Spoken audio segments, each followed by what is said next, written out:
Well, I don't know. There you go. Check. Sweet. Yeah. Okay.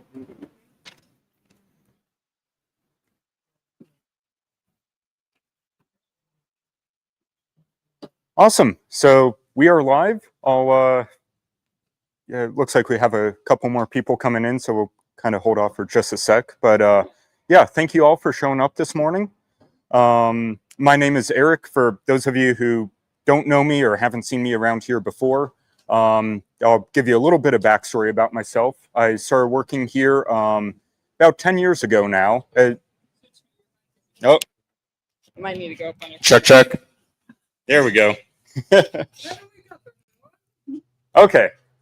So yeah, well, first, good morning. Thank you all for showing up. As I was just saying, a little bit of backstory about myself. Started working here right around 10 years ago. Started as a summer job in high school. Worked all the way through high school, through college, moved away after college, and then realized there's a lot more to life than just a paycheck. So I came back, and yeah, I thoroughly enjoy working here, and I consider it a privilege and a blessing that I'm able to kind of share some of my thoughts and ideas, and hopefully help make Prescott a nicer place to be and make your backyards a better place for you all to enjoy. So with that said, today the topic of today's class is fast-growing plants for privacy screens, for secret gardens, etc. So we'll cover a lot of predominantly evergreen plants, a lot of conifers to start off with. You know, the big plants that you can use to really kind of add that separation into your yards. From there, we'll move into some shrubs, kind of some filler plants that you can use in between, and then even have a couple fun flowers, some vines, and some other shrubs. So yeah, we'll go ahead and get started. The first one I wanted to talk about is the Fat Albert spruce. This is a variety of Colorado blue spruce. These are awesome trees. We've had really, really good luck here with them. Size-wise, you can expect to see right around 15 feet. It'll get to that height pretty quickly. And then from there, it can eventually grow even taller. Usually max we see around 20, maybe even upwards of 30 feet tall if it's real happy. What's neat about this too is it gets wide. It gets real wide kind of right off the bat.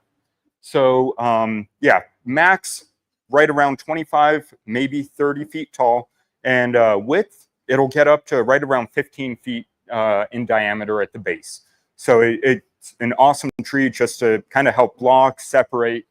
So yeah, Fat Alberts are awesome. Growth rate, should expect to see usually kind of right between 6 inches to 1 foot of growth per year. So relatively quick growing, especially in the kind of the grand scheme of conifers or larger evergreen trees. So yeah, that's the Fat Albert. From there, I wanted to talk about one of my personal favorites. This guy here is called the Hollywood juniper. These are real neat trees, evergreen, of course. One of the things I like most about this tree is it's still evergreen, but it doesn't have that usual conical shape that you expect to see with, say, like the Fat Albert spruce. So it goes a long ways to kind of add some variety in. Just more of a unique shape, kind of a specimen tree or topiary type tree.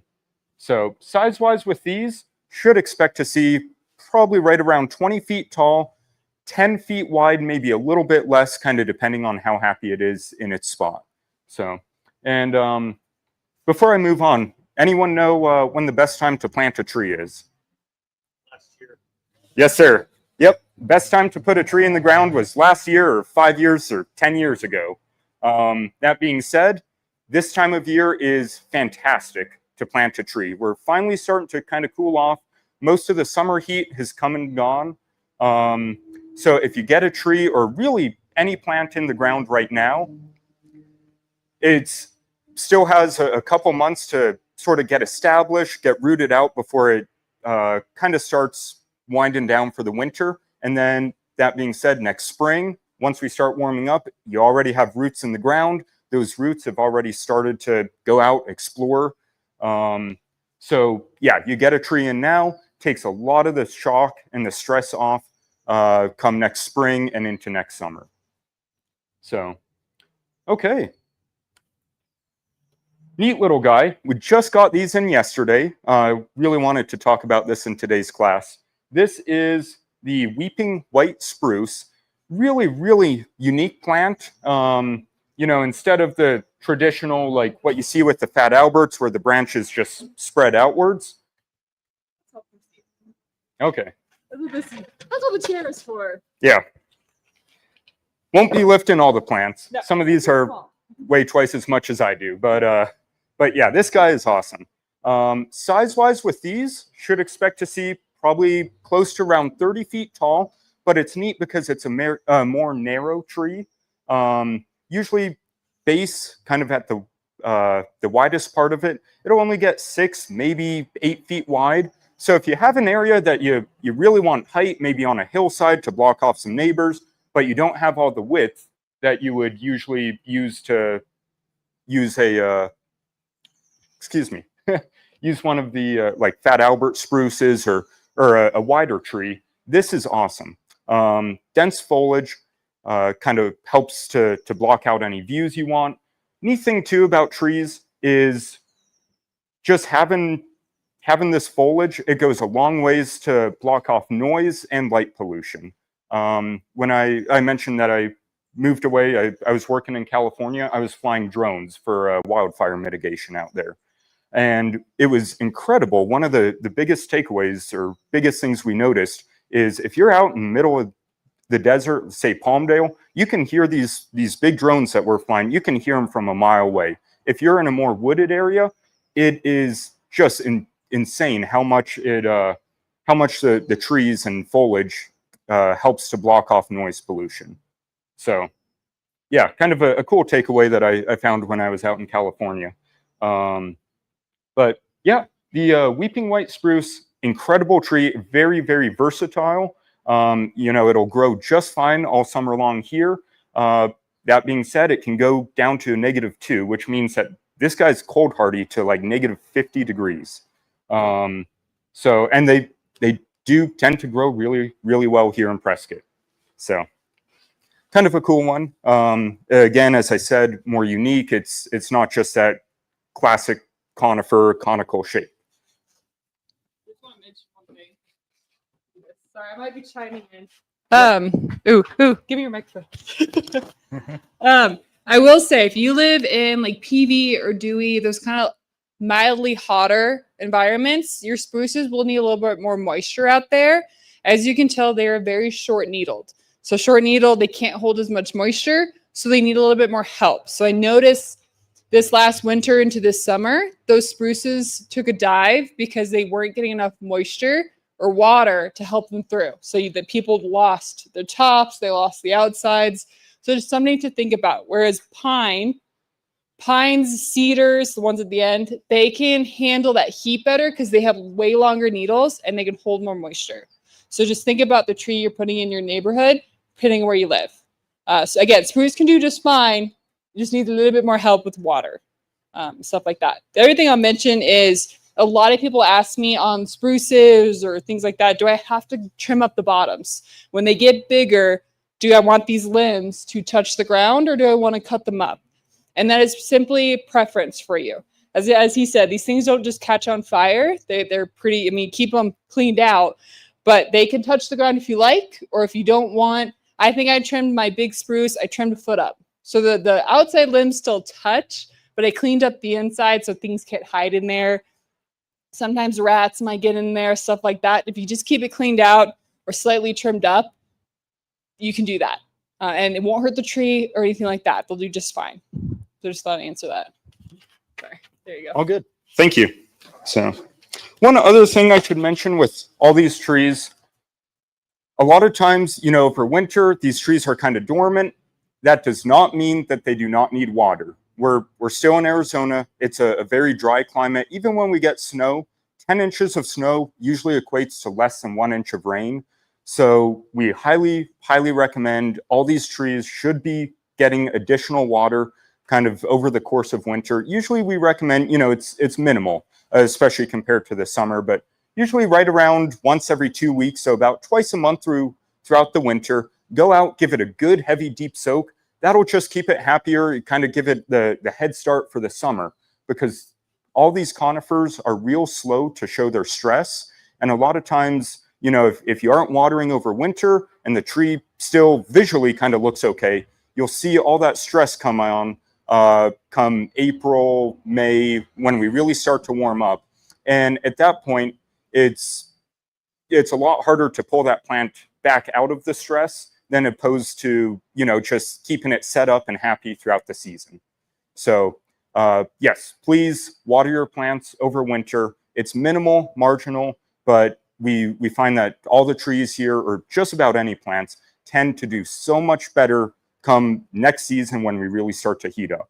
So one other thing I wanted to mention too, I should have mentioned this at the beginning, but I'd like this class to kind of flow as a conversation. You know, if you have questions, if I say something and you're curious or want to hear more, feel free, raise your hand, go ahead and ask. We have an hour, so, you know, if we have too many questions, I'll let you know, and I'll be up here after class, more than happy to answer anything then as well. But don't be afraid, raise your hand, and if I'll answer everything that I can. So, okay, so we covered those three big guys. Next, we'll move right over here to the Arizona cypress. Now, as Mackenzie was saying, the spruce trees, you know, if you're down in Prescott Valley, Dewey, Chino Valley, some of the kind of warmer climates around this Tri-City area, we tend to see a little bit more stress with a lot of the spruces, pines, etc. Arizona cypress is an awesome alternative if you kind of want a tree that's a little bit hardier for some of the warmer climates. So this guy here, I'll kind of drag him out for everyone. These are fantastic trees. As the name implies, Arizona cypress, pretty much a native here. Size-wise, you can usually expect right around 20 feet tall, maybe even a little bit more, kind of depending on how happy it is. And then width-wise, these will get kind of ballpark 8 to 10 feet diameter down towards the base. Sorry, microscope. There we go. These are beautiful trees, one of the fastest growing. Should expect to see probably right around 8 to 12 inches of growth per year. And keep in mind, when I say the growth rate of these trees, usually that's kind of after a year or two of the tree being in the ground. Once the tree is actually able to root out, start to get established. There's a couple different varieties of the Arizona cypress. This is my favorite, just the traditional, but there's some bluer varieties. There's also some weeping varieties, and you'll find all of the Arizona cypress kind of right over here. We've got a nice section with all the different ones in stock. So beautiful trees, very hardy. Yes, sir. Oh, good question. So he asked how these trees do on a slope. This is a great tree for that.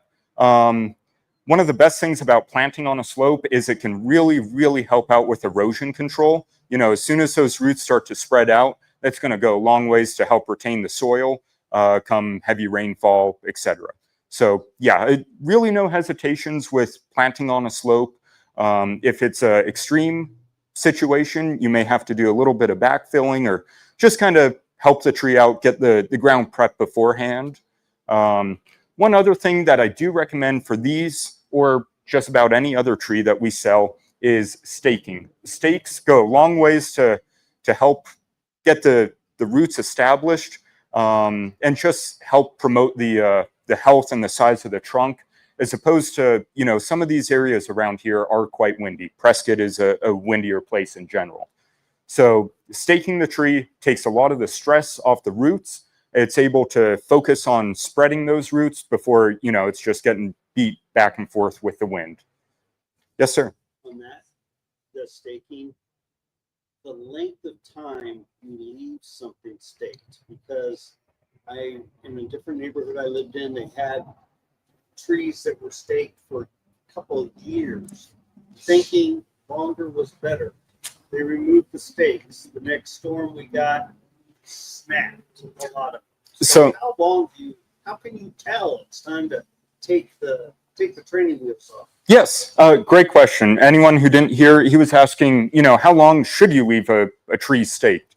Usually I recommend about 2 years. It kind of that 2-year time frame gives the tree and the root a chance to get out, explore the ground. If you leave it in longer, a lot of times, as you were saying, you're almost over helping the tree, to where, you know, you pull the stakes out, wind comes, and it'll bend over or break. Same thing with heavy snow loads. If we do get a big heavy snowfall, a lot of times you'll see trees kind of take a hit around here. So yeah, usually right around 2 years. Every situation's kind of a bit different. Different between evergreens and deciduous trees? Not necessarily. So he was asking if there's a difference of how long you leave the tree staked for between evergreen or deciduous trees. Usually, whether it's a big autumn blaze maple or Arizona cypress like this, kind of that 2-year time frame is usually a good rule of thumb to go by. So another nice thing about these trees, they are a little bit more drought tolerant than, say, a spruce tree. You know, heat of the summer, we still, of course, recommend giving it plenty of water. That's where you're going to see the best growth rate, is if the tree is as happy and healthy as possible. But, you know, if you do happen to miss a watering once a week or so, these trees tend to be a bit more resilient, a little bit better drought tolerant overall. So, okay. Slide this guy back. Now, one of my favorites, this is going to be the biggest tree that we talk about today. This is the deodar cedar. Size-wise with these, should expect to see right around 50 feet tall when it's full grown. They do get very large, but they're just phenomenal. Absolutely spectacular trees, whether it's like this or full grown.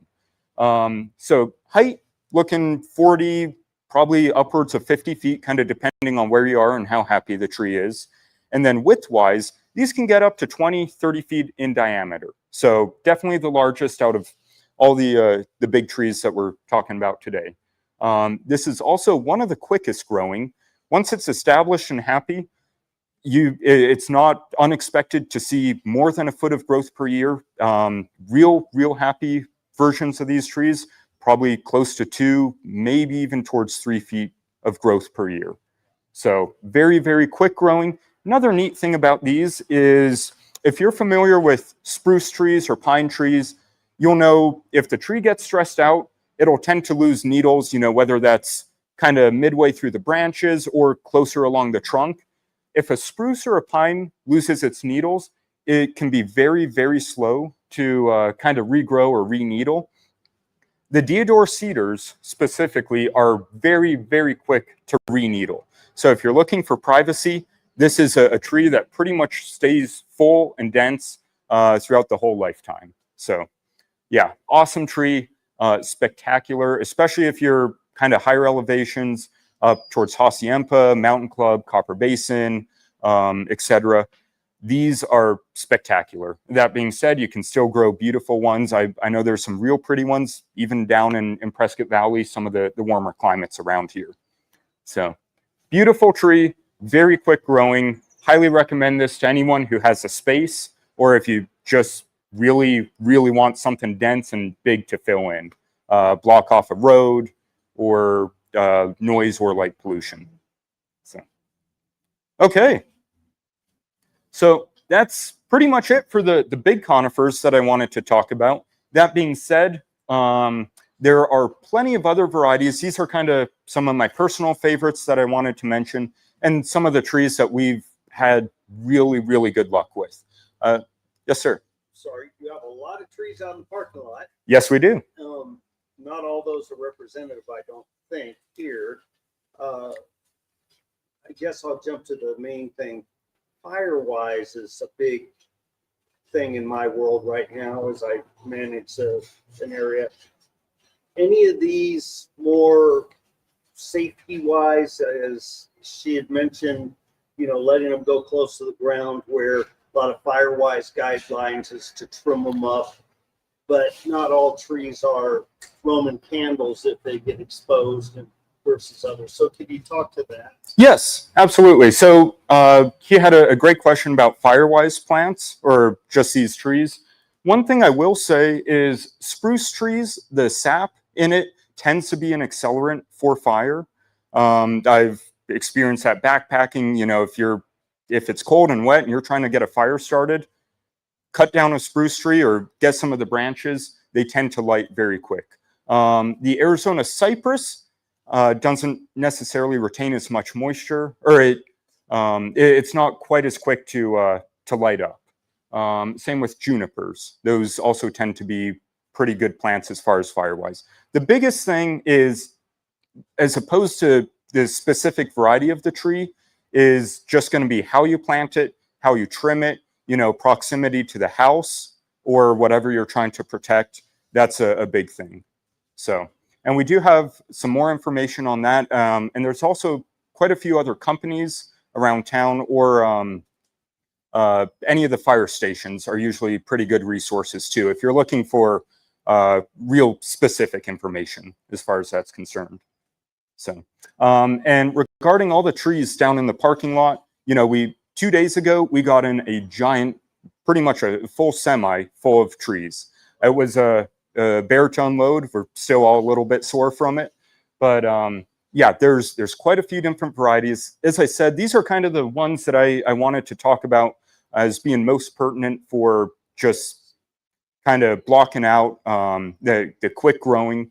But some other great options, if you're looking for large size, say kind of like the Deodar cedar, the Austrian pine is a great alternative or different option. The Deodar cedars do tend to be a little bit denser with the foliage, hence why we're talking about it for kind of the secret garden class. But there are all sorts of different varieties of spruce trees. We have some that stay quite a bit smaller than all the plants that we're talking about here. Even with the cedars, there's a variety of cedar called the Hortsman. It's basically a dwarf cedar. So it looks very similar to this guy here. It's a more blue color. Those guys, max, yeah, I think you're looking probably 10 to 12 feet tall, right around 6 feet wide. So if you like the look and you have a space where you really want that dense foliage to block something out, but you don't have the space to put something like this in, the Hortsman cedar is a great alternative. And we're more than happy to kind of show you some other options too after class. So, okay, we'll kind of move on to shrubs now. Start with one of my personal favorites. This guy here is Photinia. I'm sure anyone who's driven around town, you've seen these. Chances are you probably even have one in your yard because it's such a common plant here. These are awesome. You can grow it just about anywhere in town. Growing up, I grew up in Groom Creek, so south of town, kind of up in the mountains. We tend to be a bit cooler up there. These would grow awesome. That being said, Prescott Valley, you'll see beautiful ones of these. So it's a great tree, kind of no matter where you are, or great shrub, no matter where you are in the kind of this Tri-City area. So size-wise with these, should expect to see kind of right around 8 to 10 feet tall and 8 to 10 feet wide. Dense foliage. They are wonderful for, you know, blocking out a roadway or your neighbor's house. If you don't have the size or you want something other than just a conifer tree, these are fantastic. Pretty quick growing. So usually expect to see kind of right around 6 to 12 inches of growth per year. And you'll notice as I go throughout the class, most of the plants that I've selected are going to be kind of in that quicker growing growth rate usually right around 8 to 12 inches per year.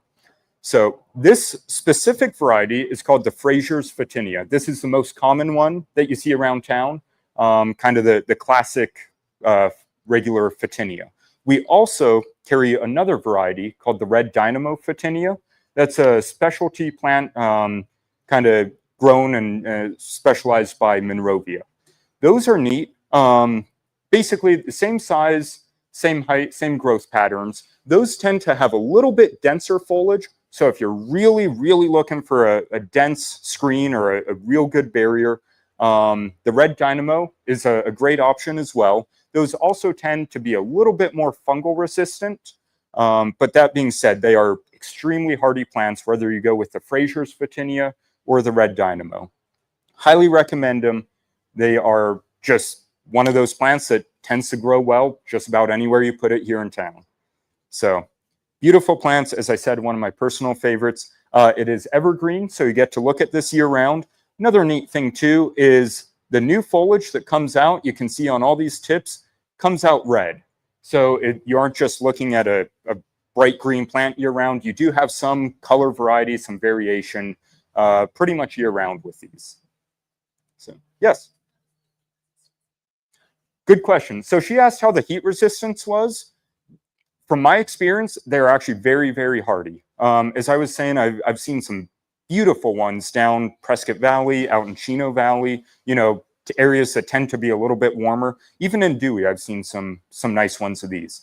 If you are in a warmer area, just keep in mind it's going to need a little bit more water to kind of keep it happy and healthy throughout the summer. So, good question. So she was asking about deer. From my experience, for the most part, this tends to be a pretty resistant and resilient plant. That being said, you know, like this season specifically, we had such a warm, such a dry winter over this past year that the deer, we've had a lot of folks coming in, and I've seen it in my own yard and just anywhere around town. When we don't have all the moisture over winter, we don't have all the foliage, you know, the regular food that the deer tend to go after out in the woods. So they, you know, deer will come into your yard and they'll see a happy, healthy plant. They'll tend to go towards it a little bit more. But for the most part, I will say, from my experience, this is not their first choice. So, okay. Yes, sir. Would you recommend shearing that? Great question. Yeah, so he asked if we recommend shearing it or kind of trimming it. This is a hardy enough plant that if you want to just let it grow wild, if you have the space, you know, as I was saying, it'll get about 8 to 10 feet tall and wide. If you have the space, just let it go. If you do want, you can absolutely trim this more into a hedge. You can do a row of these and kind of shape them off at whatever height you'd like. If you do trim it into a hedge, I just recommend kind of keeping up with it, you know, once a year, maybe a little bit more or less, depending on where the tree is and how it's growing. But it's hardy enough. You can really do it either way you'd like. So, okay. Moving on to another plant that's very similar to the Photinia is this guy here. So we just got a whole shipment of these in the other day. You'll find them kind of right outside of this greenhouse. This is the waxleaf privet. As I was saying, similar to the Photinia, it'll grow about the same size. Should expect to see probably around anywhere from 6 feet wide up to around 8 feet wide. And height-wise, it'll still grow right around 8 to 10 feet tall. Extremely dense foliage, as you can see. I mean, you can't see through the plant whatsoever. And as it grows larger, it continues that kind of that same growth pattern. They just stay dense and they stay full. It's evergreen and also a very quick growing plant. You can see all the new growth on this comes out kind of lighter green, and as it hardens off and continues to grow, this lighter green will transition to the darker green foliage like what you see down here. I would expect to see probably right around 6, maybe even upwards of 12 inches of growth per year once it's established. So awesome plant, evergreen. Again, this one also tends to be pretty animal resistant. Very few critters go after this unless they're extremely hungry. So sorry, I missed the name of this one. this plant is called the wax leaf privet. Here, let me turn it so we get the tag. When you're done. Yeah. Go for Okay. it. I will say, so the deer might go after the new foliage because it is softer and stuff. They might try that, but once it gets to this harsh thing, they really don't want to touch it. Same with that. So it might be more in the new growth than anything else. And so this was trimmed back like a month ago. So this is all the new growth on it from like a month. Okay. So they really like our area. They really like our cold or heat, anything like that. They do also throw off, both of them throw off a white flower in the springtime. So they do kind of can still bring in some pollinators for you, mostly bees and butterflies, not hummingbirds. This one does have a slight fragrance to it. Some people say that. I don't really smell it, but maybe I sense a smell. But they do kind of have a fragrance to them. I personally like this one more myself. You might like that one. I think this one gets less fungal. So powdery mildew is a big thing around here. Our clay soil holds a lot of moisture for some people. So that one, I think, tends to stay too wet. For most people, their job is watering, so they love to water. That's their full-time job. Things don't often like that here. So this can handle a little bit more moisture without getting that fungal disease. So in my opinion, that's why this is my favorite. Someone asked about trimming. I do like to trim that one in like a vase shape. So I like to thin out the bottom a little bit more to create more airflow so I don't run into as many problems. You don't really have to do that as much with this one, but anything in a hedge, if you vase shape it kind of thin more at the bottom, bigger at the top, not a lot, kind of helps with airflow. So it just is better for the plant overall. But again, you don't have to. These guys, hack them, chuck them, strip them down, they'll still grow, do just fine. They can handle it. They won't just freak out and die on you. This is what I want. Yeah. Yeah. Thanks, Mackenzie. So, I'm going to show the online class.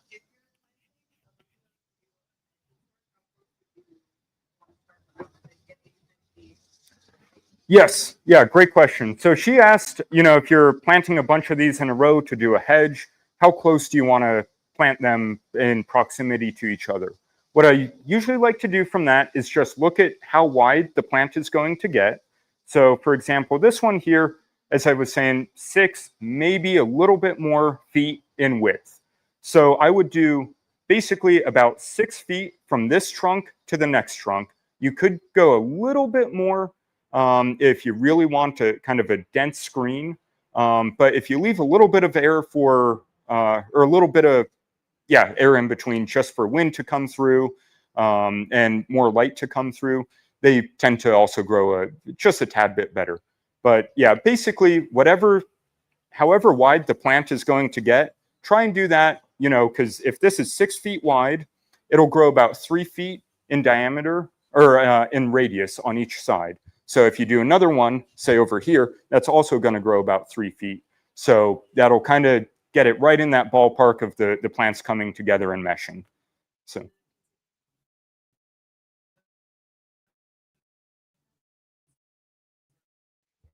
Yeah.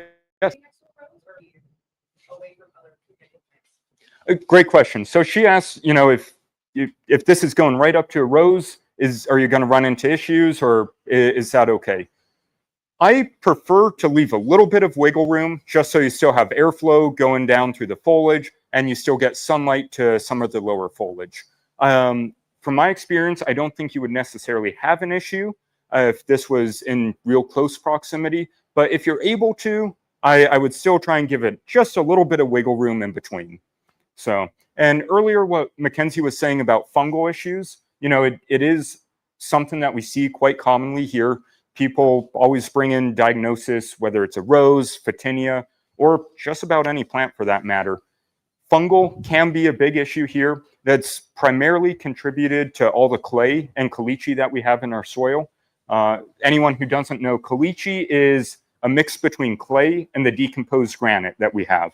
And Prescott, this area, it's quite common, whether it's Prescott Valley, Chino Valley, we tend to see it a lot. One of the best things you can do to kind of help get your plants started out on a good route is when you first get your hole dug, you're ready to put the plant in, just to check for that drainage, go out in the morning with a garden hose, fill that hole all the way up with water, when you come back in the afternoon or evening, you want basically all that water drained out of the hole. If you come back later and it's still mostly full or 3/4 full, that's a sign that you have a lot of clay in that area and you dug a bathtub or a pond as opposed to a plant, or as opposed to a hole for putting these plants in. I also like to equate it to us. You know, think about yourself. If you're walking around all day in wet socks and wet boots, it's gonna cause some issues eventually. Roots are the same way.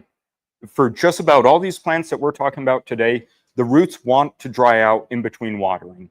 And if you have that clay bowl or that clay layer, it basically just traps the water and it'll keep those roots moist or wet between waterings, which is not necessarily optimal. These plants do best in relatively well-draining soil where they can soak up all that water initially and then have a couple days in between to dry out, kind of just help out the soil.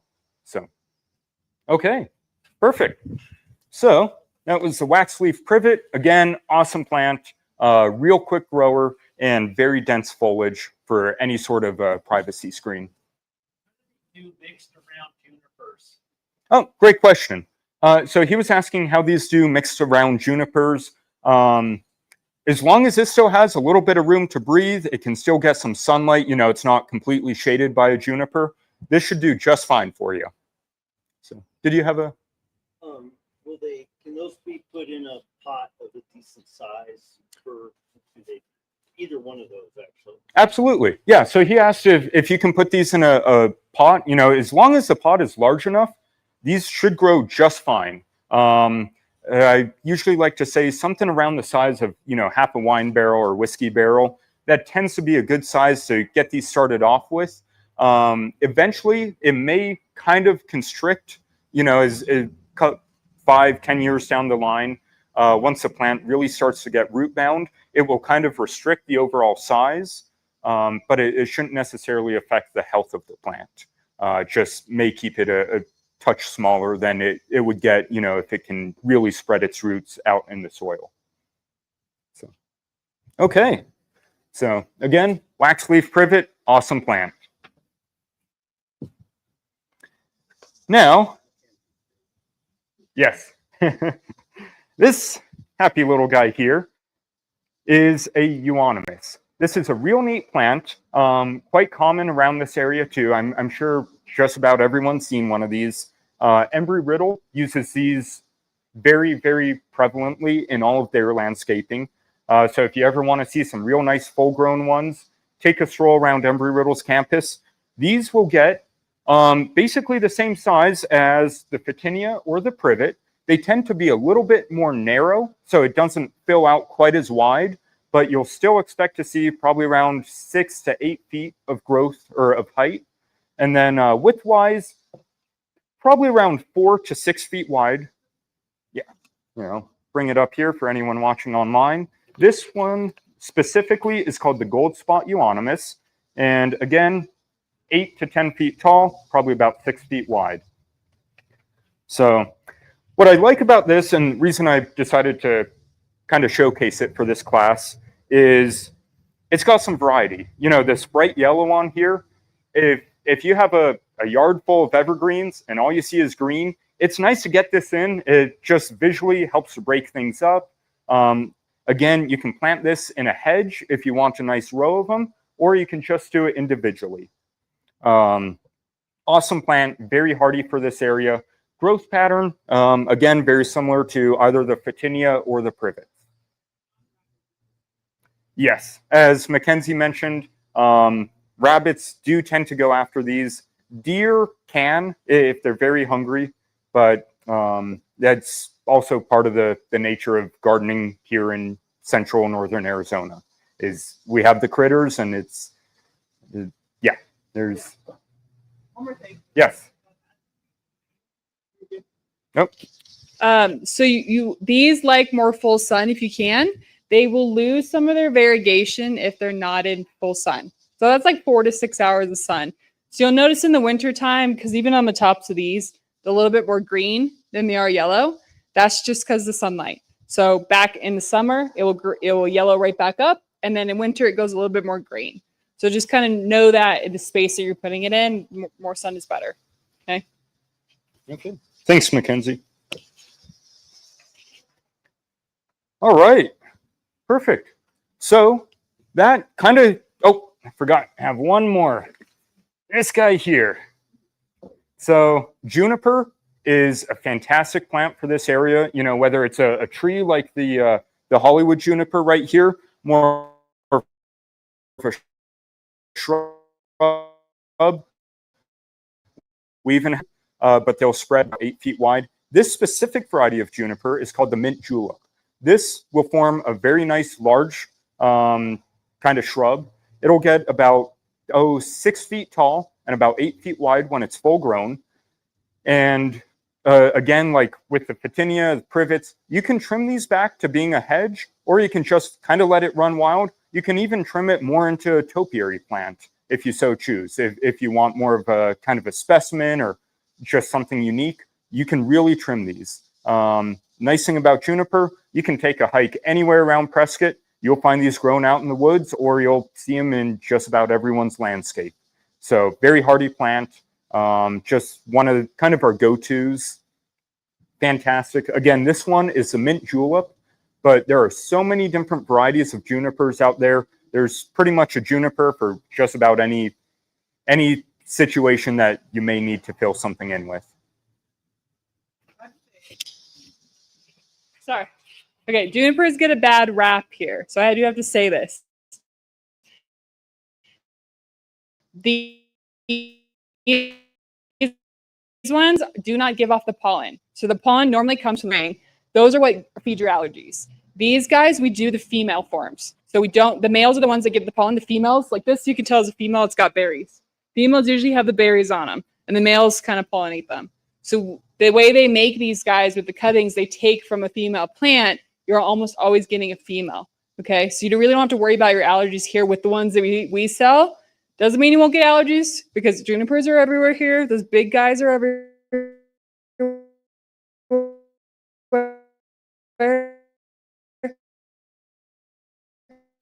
But these are so great for your landscape, and they get such a bad in terms of erosion control for the ground covers, hedges for the mint juleps, trimming. They're just so hardy here.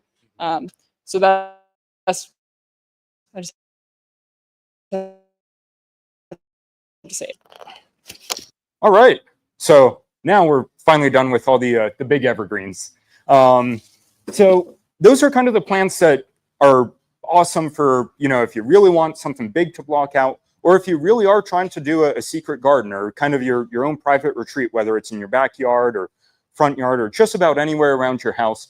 The big evergreens, the ones that we talked about already, those are the kind of the best bet for really sectioning off and dividing an area. With that, some other plants that you can use to kind of fill in or just add some variation that's not just green and it's not just kind of the same thing year round.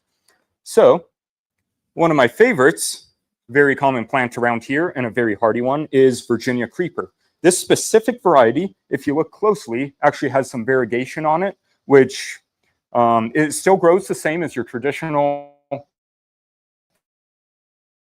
Virginia creeper. These are prolific. They will grow like crazy, couple feet of growth per year. So they are awesome, you know, if you're trying to fill in along a fence line, or if you just want something to kind of spread out and fill in an empty area. This is an awesome option. This is deciduous, meaning that it loses its foliage throughout the winter.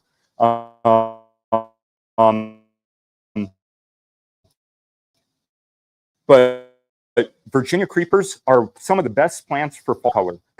This whole plant is going to turn bright red, just like all the autumn blaze maples that you see around town. So real unique, beautiful plant. And as I was saying, these will grow just about anywhere. They just kind of take over once you get them in the ground. Recently, I helped a good friend of mine. They've got a kind of, their backyard is a big rocky slope, which is quite common around Prescott. We have a lot of big rocky slopes. Planted a couple of these, and within a year or two, it should something new to look at aside from just rocks and cacti. If you're planting that on a slope like that, you plant it like it's a bottom to grow up or at the top to grow down, or where on that slope? Great question. So he was asking, if you do plant it on a slope to help out with, say, erosion control or just visually. From my experience, I like to plant these lower down on the slope. Most plants, anything that trails or trellises like these, they prefer to climb.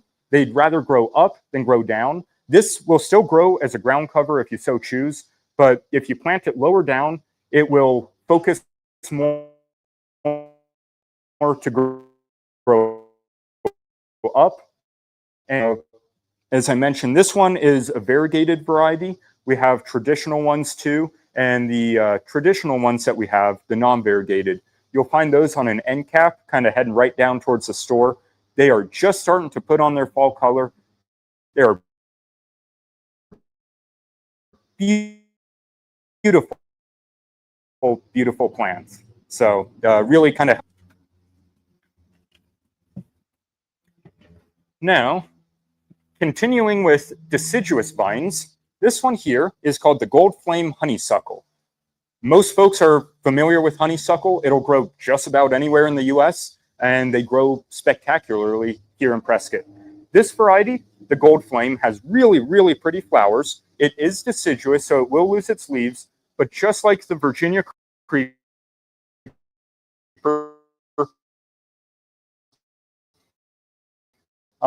it's a prolific grower. It'll work well on just about anything that you let it. In fact, when I pulled these off of the area that we have, I probably took 5 minutes just unraveling all the stems, because it will grow right up our irrigation in a matter of a couple weeks. So prolific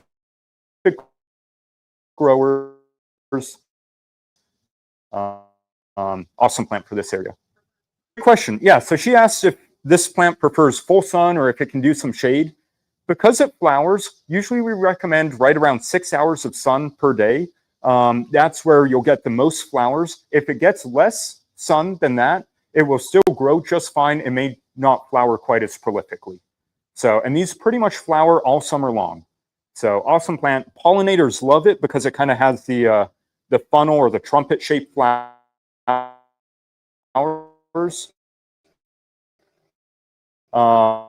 Etc. So again, this one is the gold flame honeysuckle. This variety is deciduous, meaning that it'll lose its foliage throughout the winter, and it'll put it right back on in the springtime. You have to prune after it's dropped its leaves before spring. Do you need to prune it back any, or will it just take off where it left? Yeah, so he was asking about pruning for these. If you need to prune it, as it's coming up towards winter, after it's dropped its leaves. With these, you don't necessarily have to prune it. You can just kind of let it go. And as it grows larger, there's a lot of times and situations that you won't even necessarily be able to prune it. If it's grown 10 feet up a tree or something. If you want to prune it to kind of help shape, you absolutely can. It should not hurt the tree whatsoever. If you do prune, the vine, if you do prune, we recommend late February to early March. There's kind of a sweet spot in the weather here right before we start warming up and right before the plants start waking up for the season. That's when we recommend pruning just about anything. So again, gold flame honeysuckle. Now, if you are looking for a vine that stays more or less evergreen year round, this is another variety of honeysuckle, probably our best seller. This is called the Hall's Japanese honeysuckle. This is what we call a semi-evergreen, meaning that pretty much year in, year out, it keeps the majority of its foliage. If we get a real cold snap or a harsh winter, it will drop some. That's not going to hurt the plant at all. It's kind of used to it. It'll just put its leaves out next spring as soon as we start to warm up. But if you're looking for a vine with kind of year-round foliage, the Hall's Japanese honeysuckle is kind of my personal favorite. This still flowers just as prolifically as the gold flame. This is the most common one that you usually see with white and yellow flowers. Real pretty. Again, the pollinators adore these plants, and so do we. Real fragrant. Yes. Yeah, very, very fragrant flowers. So, again, Hall's Japanese honeysuckle, the only variety of honeysuckle that stays more or less evergreen here in Prescott. Full sun in that? Yes. Yeah, it does prefer full sun. Again, right around 6 hours of sun per day tends to be optimal for these. They can take more and they can take less. You just, if it gets more, may have to do a little bit more watering to keep it happy and healthy throughout the heat of summer. And if it gets less sun, it may not flower quite as prolifically, but you can still add, say, like our flower power, and that goes a long ways to help push flowers and blooms on just about anything, whether it's a vine like this, a rose, mums, etc. So, man, running out of time. So, I did want to touch again on roses. Now is a fantastic time to get these in the ground. And another cool thing is most of you are familiar, we've been running our Monster Monsoon sale. That sale has pretty much kind of come and gone, but the roses, we're still just trying to clear out some inventory as we cool off and move towards fall. All the roses, you'll find 3 big raised beds. There's some beautiful ones out there. They are all marked down to $25. So you can get a beautiful rose like this for $25. This specific variety is called Dancing in the Dark. Puts off these bright red flowers with kind of some darker or almost maroon flowers. Real pretty, one of my favorites. So again, huge selection. Highly encourage everyone to take a look at them. If you have a spot, rose is a great option. Yes, deer can go after the flowers, not necessarily the vine or the stems because they do have thorns, but you know, if you have an area that's kind of blocked off or not as heavily trafficked by the critters, awesome plant. So, and roses, they pretty much flower all season long, you know, spring all the way through fall. So roses are awesome. Please check out the ones that we still have on sale.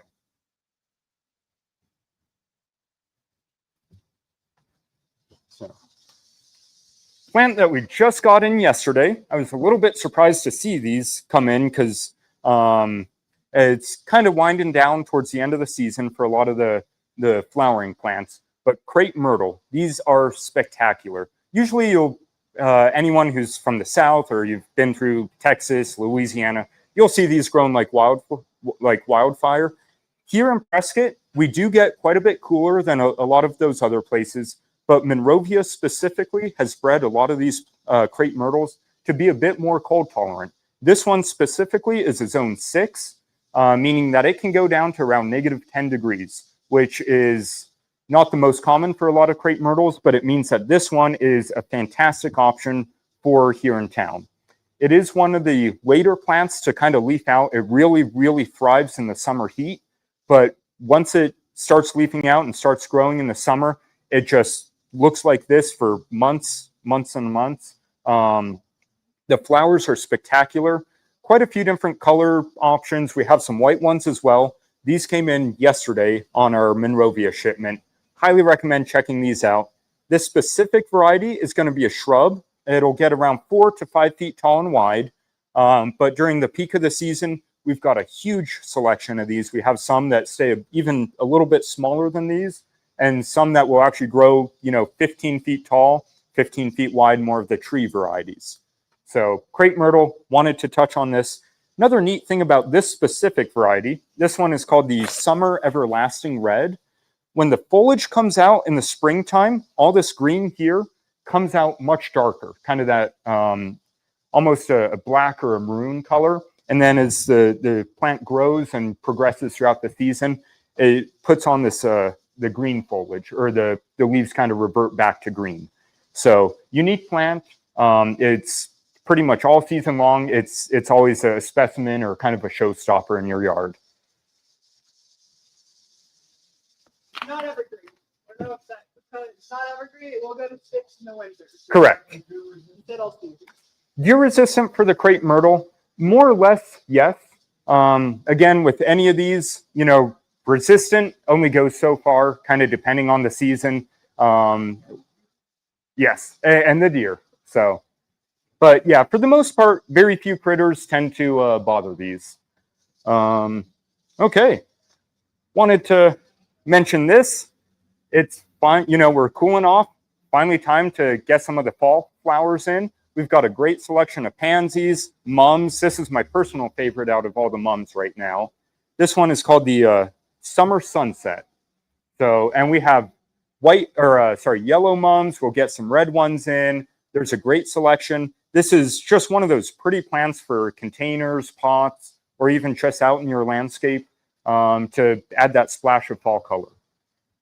So, fantastic option. Just wanted to mention it. So, also, if you're looking to kind of fill in between some of these bigger plants or shrubs, sedum, this is a variety of succulent. These are really, really neat. This guy specifically will spread about 2 to 3 feet wide, and it'll get 8 inches to a foot tall. So kind of a cool ground cover if you just want some variation in your landscape. Okay, you're just about out of time, but it wouldn't be a Waters Garden Center class if we didn't talk about some of the products as well. All-purpose 744 plant food. If you haven't fertilized yet for the fall, or you haven't fertilized recently, highly, highly recommend. Now is a great time to go ahead and spread this down. This is our slow-release granular fertilizer that we formulated specifically for this area. Our soil here and our water tends to be very, very alkaline. This is a real good fertilizer because it's actually designed to help bring that pH level back down to make it more acidic to where most of these plants prefer to grow. Slow release granular, we recommend using this about 4 times a year for just about any plant, you know, whether it's a tree, a shrub, even your lawn. Very good stuff, highly recommend. If you haven't done it yet, do it now. It's a great time to go ahead and get some of this spread down. So, and about 4 times a year, so that's basically once every 3 months. Usually we recommend, if you kind of do a schedule of it, Halloween, Christmas, Easter, and 4th of July are good holidays to kind of space it out. But if you haven't fertilized yet, you can go ahead and do it now and then space out, you know, about 3 months from now. So, now, as anyone who's planted a tree or just about anything here in Prescott, you know that our soil tends to leave a little bit to be desired. Humic acid is a great option to kind of help bring in some of the nutrients. This is not a fertilizer, but it's helping out the soil health. It's promoting root growth, promoting worms. Oh, here, let me lift it up so everyone can see. So, yes, humic acid. Humic, anyone who's done compost, you know, whether it's those big plastic tumblers or you're just saving your banana peels and veggie clippings, what you're trying to derive from compost is essentially humic acid. So this is an awesome option because it's a granular. It's not stinky like a compost pile. You can just spread it out. It's designed to already, basically, all you do is spread it, water it in, and it's going to automatically kind of immediately start helping out your soil. So awesome stuff. Now is a great time of year to put this down, or if you're planting something new, it's really, really good to just kind of help out your soil. Yes, yeah, you can use this. She asked for fruit trees. You can use this for lawns, trees, shrubs, flowers, just about everything. It's going to go a long ways to help out the soil. So, speaking of soil, mulch. This is the best amendment for any time you plant something new in the ground here.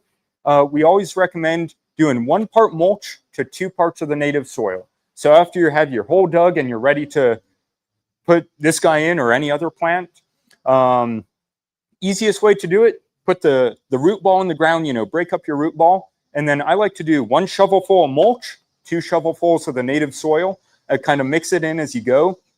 We found it's a really, really good ratio to kind of help just get the roots out and exploring, as opposed to them starting to grow and then meeting the hard clay pack that we have around here.